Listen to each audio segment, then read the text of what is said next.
grades. Let's give them a big round of applause.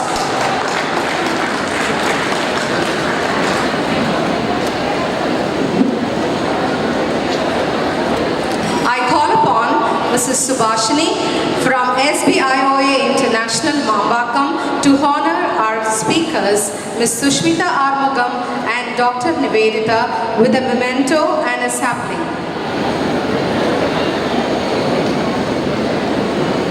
Ladies and gentlemen, let's put our hands together and give them a big round of applause.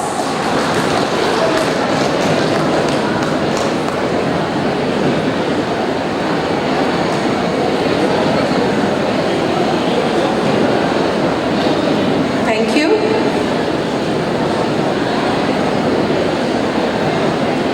Set your classroom expectations high. The higher, the better. Expect the most fantastic things to happen, not in the future, but right now.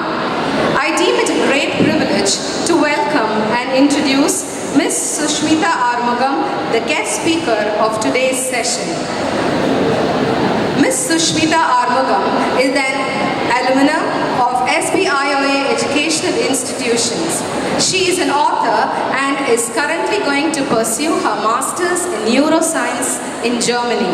She aspires to get her PhD in brain sciences 5 years down the lane. Her fascination to astronomy has encouraged her to pursue an international diploma in astrobiology. She dreams of becoming an astronaut one day and hopes to be a part of interstellar voyage in distant future. Besides science and research, she loves writing and is looking forward to completing her second novel revolving a science fiction idea soon. I now request Ms. Sushmita Armugam to enlighten us on the topic, Student Expectation from a Teacher.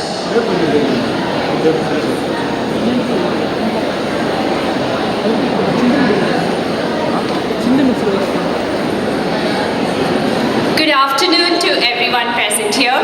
It's been such a privilege to be back on SBIOA grounds, especially on this stage to give a talk. I want to thank Indra Jairaj ma'am for giving me this opportunity once again. Thank you so much, ma'am. So, today I'm here to share a few thoughts on what a student expects from a teacher.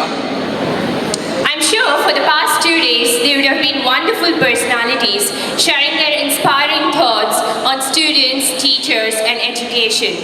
Since this is the last session of the day, I choose to stick to narrating my own experiences with different teachers that I had encountered in my life and who had also changed my world for the best and also for the worst.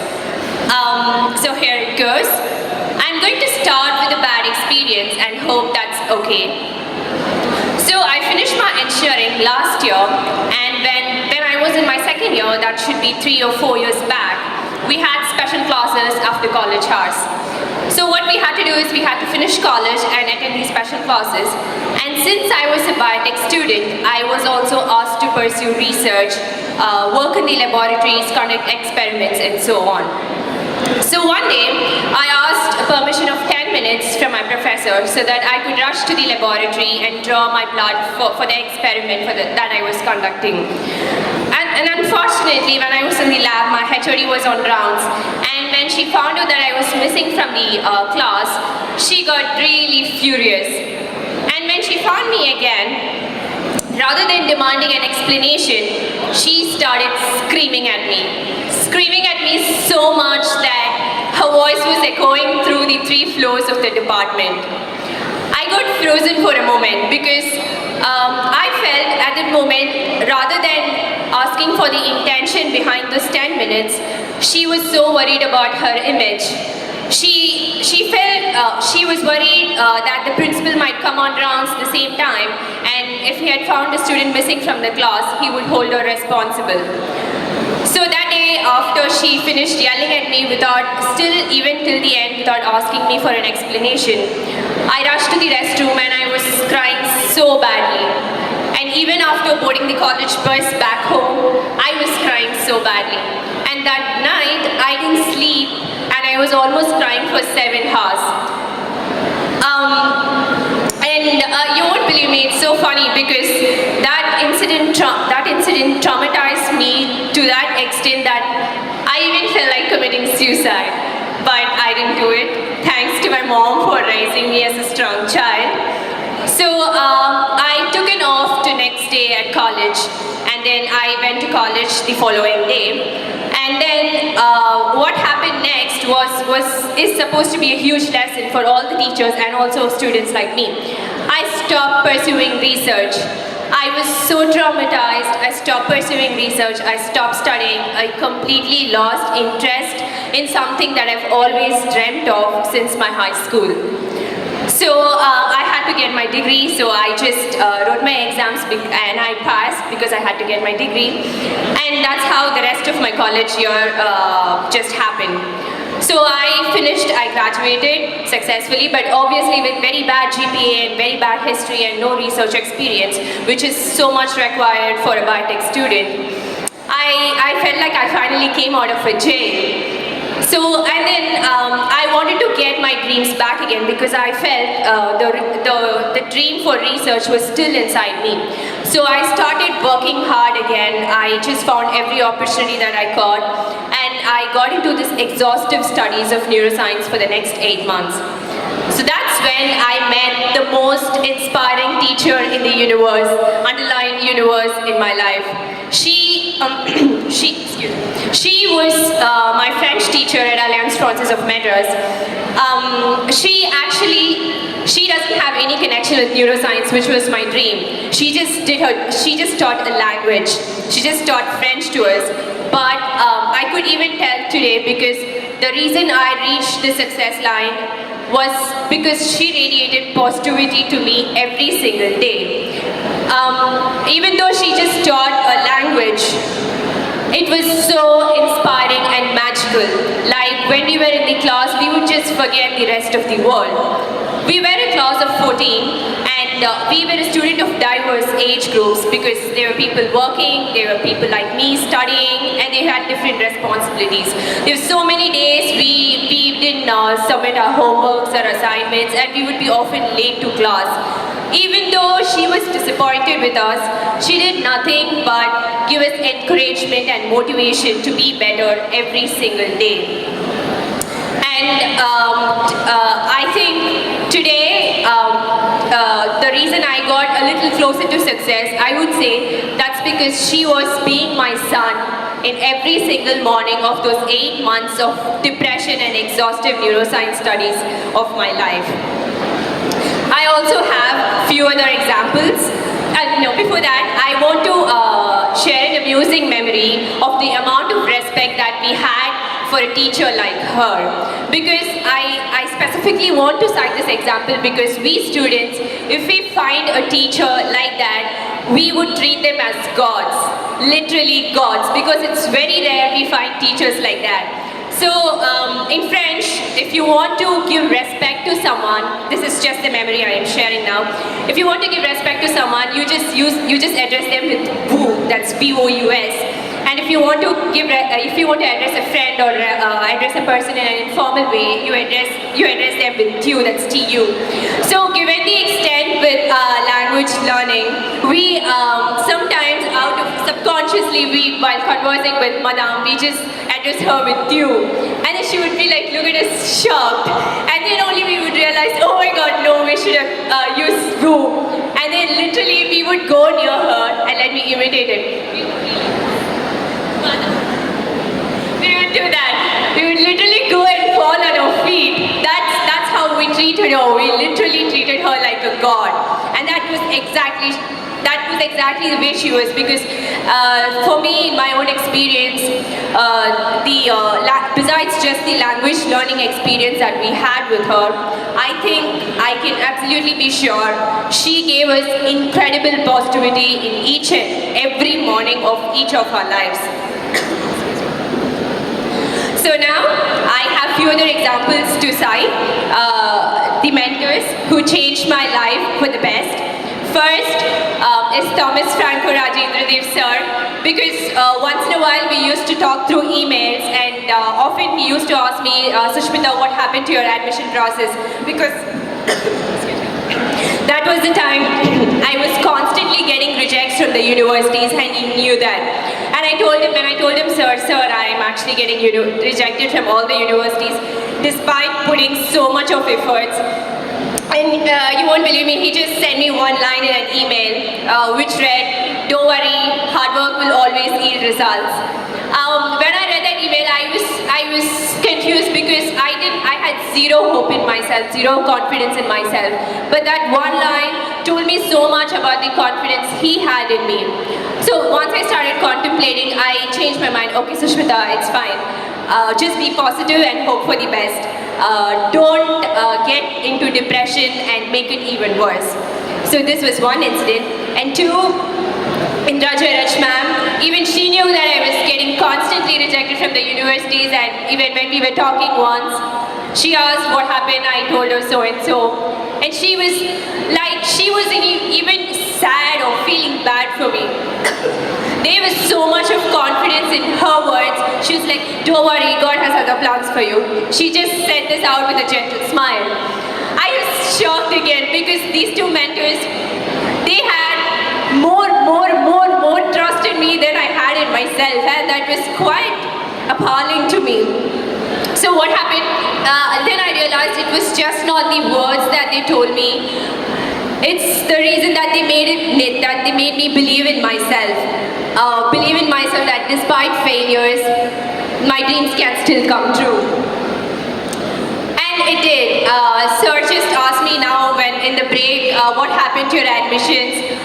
Sir, I think I want to take privilege in letting you know on the stage, I got admitted to two of the best universities in Germany.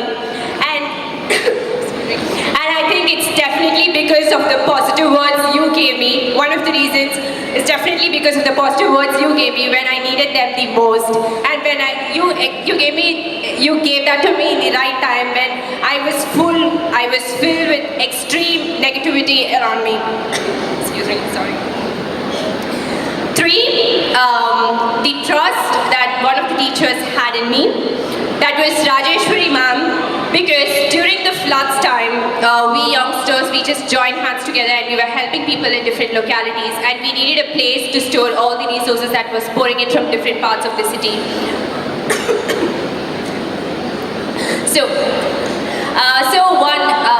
Excuse me, sorry. So once, what happened, I just called her one evening and I asked her, "Ma'am, this is the situation and I need a place to store all the resources." And she didn't even ask me one single question. She just told me, "Okay, Sushmita, I'll inform the security guys, you can go contact him." I was so shocked again because she didn't ask me one single question, and I just realized the amount of trust she had in me. And that made me even more responsible and made me a better decision maker, because I overlooked the entire process for the 1 week and made sure everything was returned back without any damage. And that evolved me as a person with this kind act of hers. 4, the inspiration from the teachers that I got in my life. The inspiration one, I already have to mention my French teacher, because even though she just taught a language, I think she inspired me with the learning process itself. And 2, I would like to mention the names. Before that, I should say, if anyone who had met me, they would say it without doubt that I'm a student who just loves science. I'm always passionate about science, be it biology, chemistry, physics, and especially space sciences. And the reason for me falling in love with science so much had its soil when I was in my middle school and high school. I'm not sure if my teacher is here. It's Karpagam ma'am, who handled my 10th standard biology classes, and Swarnakala ma'am, who handled my 11th standard physics, and Nalini ma'am, who handled my 11th standard chemistry. I specifically want to mention their names because science wouldn't be science in their classes. You would literally learn how the world we work lives in. It's just not, their teaching would just not be about getting marks or clearing the exams. You would literally understand, and you would be inspired because you want to know more. You would be excited and you would get curious in their classes. And one more thing that made these teachers unique, and with the other teachers that I encountered in my life, is the confidence that they radiated about their knowledge. It had always been like they would know the best. They would be sure about what they knew. I think that confidence is missing among most teachers today. And when a student, basically generally, when a student realizes that a teacher's knowledge is less than what they had expected, that's when I think just naturally a student's respect for a teacher deteriorates. I've always felt respect is always earned and cannot be forced out of students. And all these teachers that I've mentioned, in my own experience, I am sure there wouldn't be any student in this world who wouldn't want to respect them. They are all like gods because they are one of the reasons that I fell in love with science when I was back in school, and now it has went on till my graduation, my PhD and everything else. Like that was the starting, like the gate has opened. Last year, 2 years back, I was invited for literature festival, and at the end of the speaking session, Rajeshwari ma'am posed a question to the speakers: if Google can teach you everything, why is even a teacher necessary? I think Google cannot tell a student that their dreams can still come true despite failures knocking their doors constantly. Google cannot make a student fall in love with their subjects. And Google, above all, Google cannot inspire a student to reach the stars. Only a teacher can do all of that. I'm sure teaching is considered a profession where you're getting paid, you have salaries, where you can attend to the needs of your family and keep yourself comfortable. But that I feel that is teaching a profession, it's just more than that. It's about changing lives.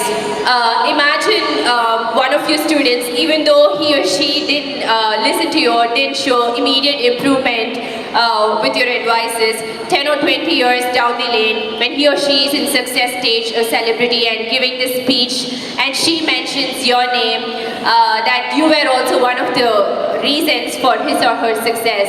I think that is the most important moment of any teacher's life, and that is worth living for.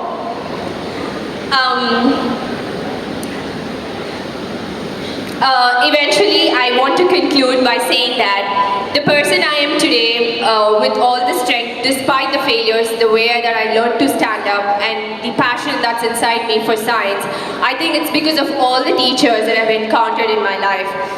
And if I get a chance, honestly, to tell in Tamil, I would make all of them stand in row, all the teachers that I mentioned specifically, and literally, apne poi kaal vildu aashirvadam vaagiraru. So that's how we students who find teachers who are very inspiring, we want to treat them that way. They are our gods. They are definitely our gods. We don't need to go to temple. I think they are more than enough for us to reach success in life. Thank you so much.